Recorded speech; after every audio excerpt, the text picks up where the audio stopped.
Welcome back to Pleb Underground, the signal without the slop. I am your host, Phil. Guys, let's dive into it. Got lots of stories, as you can imagine. There's a whole lot of updates to the paper Bitcoin stuff, and it looks like the government is having their own little 2017 moment. I'll explain that a little bit later. But yeah, let's take a look at the stories that we're going to be reviewing. So, Trump and the shit coins, right? There's a bit of a merger here between Trump Digital and crypto.com. So we're gonna take a look at that because there's some people who are new to the space. Some people may not even be familiar with crypto.com. Some people may not even know where it comes from. But crypto.com has had a pretty interesting history as well. Bo Hines, who works for Tether, is going to tell us about how the SBR is going. That's interesting.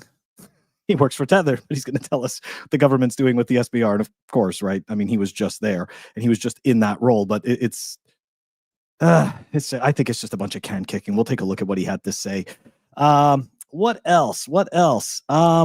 Apparently this is bullish. The US government is going to be looking at buying into more corporations. Is this late stage broken money? Who knows? Yeah, and of course, guys, we're gonna be putting the GDP on the blockchain.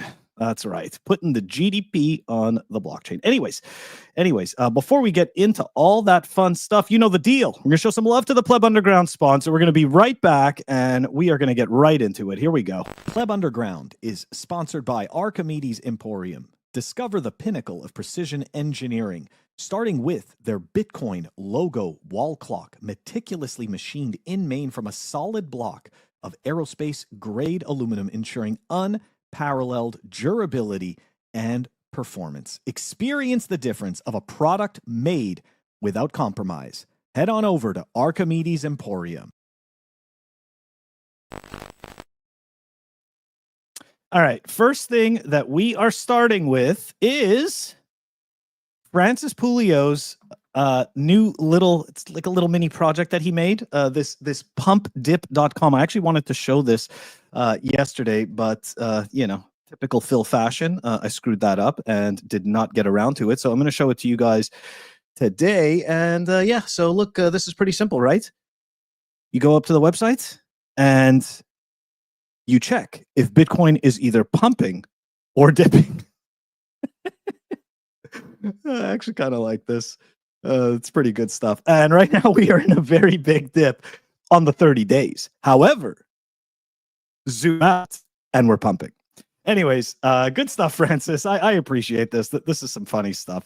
Anyways, okay. All right. On to the real fun stories. Here we go. Dive into it. So the first thing we're going to take a look at is this Trump media stuff, right? Trump Media Technology Group and Crypto.com today announced that they've entered into a definitive agreement for a business combination to establish Trump Media Group CRO strategy. You got to put the word strategy in there now, right? Because if you don't say strategy, nobody knows what you're doing. It could be anything else, but if it's strategy, it's most likely Bitcoin. Anyways, this is actually kind of the funny part. A digital asset treasury company focused on acquisition of the native cryptocurrency token of the Kronos ecosystem. Okay, so for the people who don't know, all right, we're going to go back in time. Once upon a time in 2017, there was a shitcoin called Monaco. Okay. Or ticker symbol MCO. Now, Monaco, just like many of the other shitcoins of the time, had these wonderful aspirations to eventually offer a credit card, right? And create the narrative that you could be spending your shitcoins with the credit cards. And of course, they made some fake announcements, with some Visa logos and stuff like that. And it's coming, right? It's happening. It's happening any day now, just like that other crypto 10X, right? Nobody remembers 10X either. Well, they were also going to have a credit card. That never happened. MCO pivoted very quickly. Okay, they saw the writing on the wall. You have to give credit when credit is due. The people at the MCO token have their finger on the pulse of shitcoins, and they pivoted at the exact moment and rebranded into crypto.com. And now they have this token called CRO. Now, CRO, which is Kronos token, okay, which is the native token for this shitcoin ecosystem for crypto.com. All that is Monaco token. That's all that is, right? Because Monaco died, right? Nobody was using it. It's just garbage, right? Nobody's using this either. But they're very quick to pivot, and so now, right now, they're doing this with Kronos. So I gotta tell you, I don't care who is backing this. I don't care how much money is coming from Trump or anything like that. I don't think this ends very well. Because it's easy to call that right now. However, I can say that Monaco, who had become crypto.com, has done a good job of being a chameleon and morphing as quickly as possible to stay alive. Not stay relevant, but stay alive.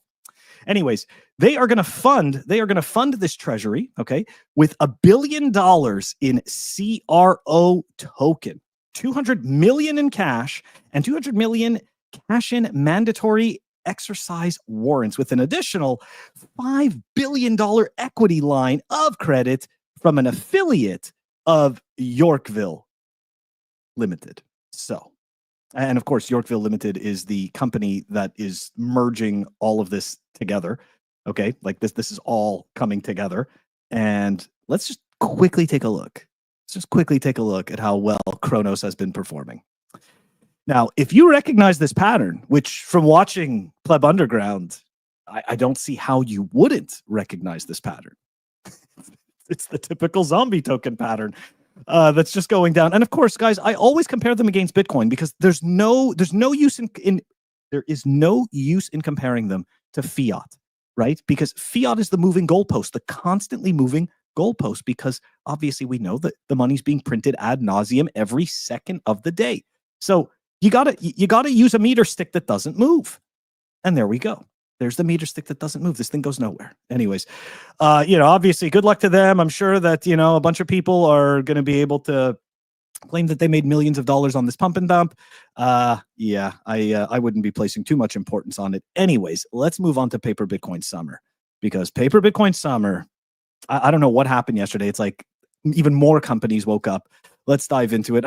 Look, Smarter Web Company already had made multiple announcements. I think they're one of the few companies that isn't actually just looking like a pump and dump. However, obviously, to me, all of this remains to be seen. They've purchased more Bitcoin. Big surprise. Who else do we have? We've got Booyah Interactive, gaming development company, right? They've acquired an additional 290 Bitcoin, and now they're up to 3,670 Bitcoin, even though nobody sees that on chain and nobody knows, and we're all just kind of, believing this as they say it. That's okay. It doesn't matter. It's paper Bitcoin, yes. Felipe has got it right. Absolutely. Turning the White House into a shitcoin casino. Now, some people would say it always has been. However, I would say that it's definitely graduated because shitcoins are worse than stonks. That's my own personal opinion. I think shitcoins are definitely worse than stocks. But yeah, moving on. Yeah, that's right. We got even more Paper Bitcoin Summer. How is that possible, Phil? Okay, LM Funding America, or ticker symbol LMFA. Oh, God. 164 Bitcoin, increasing their treasury to 311. Let's see what that did for them. Not much. Now, again, these patterns are familiar, are they not? I keep showing these. This one's especially crappy, though. See these little S's here at the bottom of the screen, right? Those two? Those are two reverse splits. They did a 6 for 1. Sorry, they did a 1 for 6 and then a 1 for 5. Okay. So what happens is that you end up with less shares, but the price keeps going down because they don't actually make any money and they're not actually a good business. This is what a pump and dump looks like. And in this case, there was no real pumps. There's a couple of scam wicks, but the rest is just zombie. That's all that is. This is just pure zombie. And these reverse splits, I know that some people don't want to accept this. This is what businesses do in order to maintain their listings on exchanges quite often. right? Or in other cases, they do it to prop up the share price so that new money that is looking at this possibly will be naive and not pay attention to the fact this thing is going to zero. Anyways, all right. Moving on. I know. I should be making this sound so much better than it is, but I can't help it. All right. This business, this is what is this? DEF Consulting, DEF Consulting. This was actually a little bit of a difficult one to track down, right? These guys are out of Japan. They're going to be launching a new Bitcoin treasury strategy business. So this is a company that did not previously have a Bitcoin strategy that has now decided that, they're all in. They're going to do this. So we aim to increase our corporate value in the medium to long term by acquiring significant amount of Bitcoin as soon as possible. See, this is where Bitcoiners, we can be high time preference and low time preference, right? We're low time preference about the fact that we want to hold on to as much Bitcoin as possible for as long as possible, but we're very high time preference in how quickly we want to acquire Bitcoin and how much Bitcoin we want to acquire. So yeah, the duality of man, huh? We just can't escape it. Just can't escape it. We're just humans. Anyways, moving on. That's right, guys. You thought paper Bitcoin summer was over. You're wrong. There's so much more paper Bitcoin to come. All right, Thai public company RSXYZ. These names are just getting even more and more original as we go on. They're raising $5.8 million through issuance of new common shares, i.e. diluting current shareholders, and they are going to buy more Bitcoin. And of course, my conspiracy-minded friends in the Bitcoin space will appreciate. They will appreciate what these guys are targeting. They're targeting for 3,333 Bitcoin within 3 years. Do with that what you will. Do with that what you will. That's kind of interesting though. Anyways, all right. More paper Bitcoin. Australian public company. Look at that. 333D. Also for the conspiracy-minded Bitcoiners. Buys their first 2.018 Bitcoin. Guys, for the plebs that have been stacking super hard, and you may or may not have more Bitcoin than this company, all of a sudden you realize that you are a treasury company. That's right. That's right. We as individuals are all little micro treasury companies. And believe me, these institutions, they're going to want our Bitcoin. I mean, they already do. Anyways, let's continue. Let's continue on. All right, Naka. So, I mean, everybody's familiar. I shouldn't say everybody, but I think most people in the space are familiar with Naka, right? That this is David Bailey's vehicle. And let's see here. They merged or they reverse merged or whatever the hell it is with Kindly MD. Kindly MD actually does produce, product or service. Unfortunately, they don't really make any money yet. Anyways, they've announced $5 billion at the market equity offering program. So, i.e., diluting shareholders further. Not a surprise. And of course, they're going to use it for working capital, buying and look at that, funding acquisitions of businesses. Is David Bailey paying attention to Pleb Underground, right? Is he paying attention and has decided that, hey, maybe we need a real product or service, but one step further than that, we actually need free cash flow. And not only that, but positive cash flows, right? It has to be able to cover daily operations, maybe even pay down some of that debt and hodl some Bitcoin, right? They can do it all. Anyways, so in my eyes, though, we're still, it's still a lot of dilution. I am not convinced that most of these companies will ever get out of the diluting shareholders in order to purchase Bitcoin phase. I guess I'm a pessimist for that. I know that some of them will make it. However, yeah, I remain cautious. Yeah, sorry, guys. I've had too much life happen to me to sit there and just, be a cheerleader and be like, this is going to be fantastic. It's always great, always up. It's not how any of this works. Okay, anyways, moving on. Let's see what Bo Hines had to say. The SBR, right? That was the carrot on the end of the stick that was dangled in front of us for so long. And just maybe there's some light at the end of the tunnel. Bitcoin Reserve has been signed into law through executive order. There's some infrastructure that's required in order to get things set up properly. And so I'm still very confident that the U.S. government is going to be keenly interested on moving expeditiously on budget neutral ways to accumulate. So I'd tell people just to, keep their eyes and ears open for that news that eventually I'm sure will come. But Patrick's working on that as like. He said nothing. That was nothing. It was just a whole lot more can kicking. That's all that was. Anyways, he's working at Tether now, right? So I don't see why we care. But yeah, I'm really not surprised. I think anybody that was being realistic wasn't surprised. Again, even if the government does choose to purchase or find revenue neutral ways of stealing,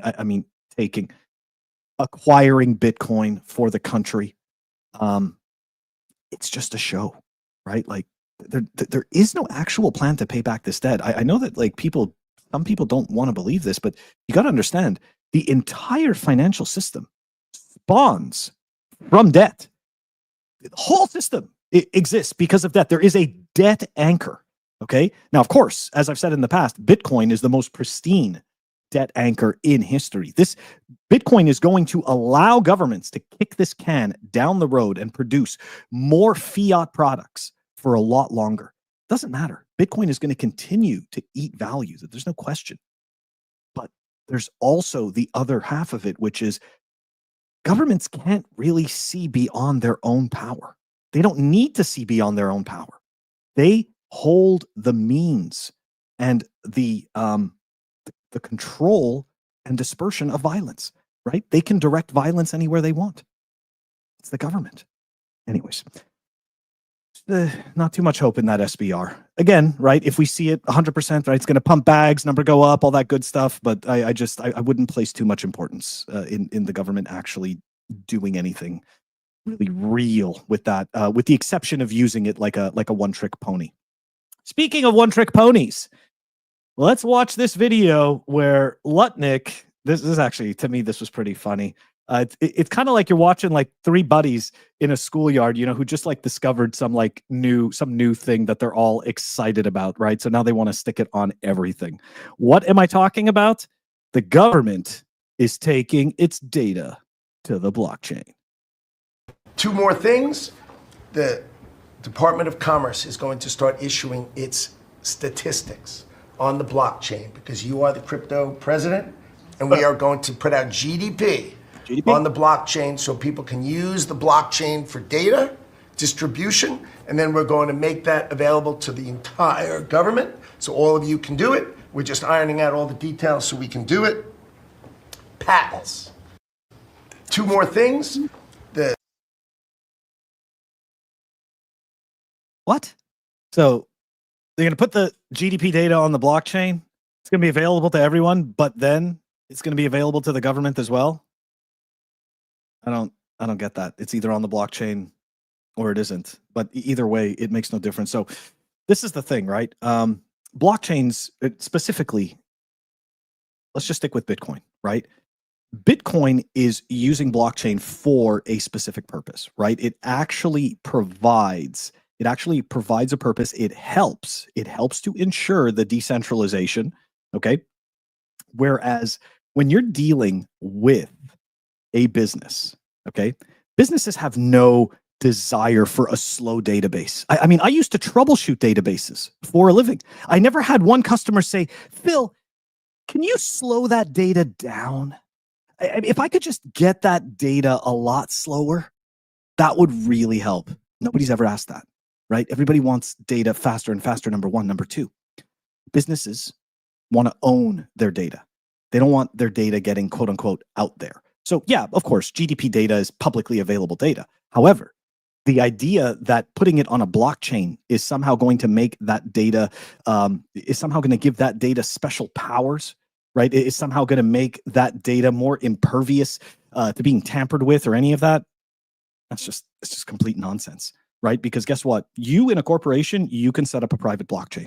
And guess who can edit that data in your private corporation? Who can change that data on the blockchain in your corporation? You can. The only one securing the network. it's pointless. So look, guys, this is just cosplay. Again, of course, right? You know, if we look at the grand scheme of things and we try to grind out some freaking net positive narrative out of this, we could say, all right, the government's finally catching up to the 2017 ICO phase. Great. This is so good. Sure. Right? Government's talking about this. Fantastic. But at the end of the day, it's a giant nothing burger. The GDP data does not need to be on the blockchain. Okay. Putting it on the blockchain is fun and novel, but it actually has no real world use case.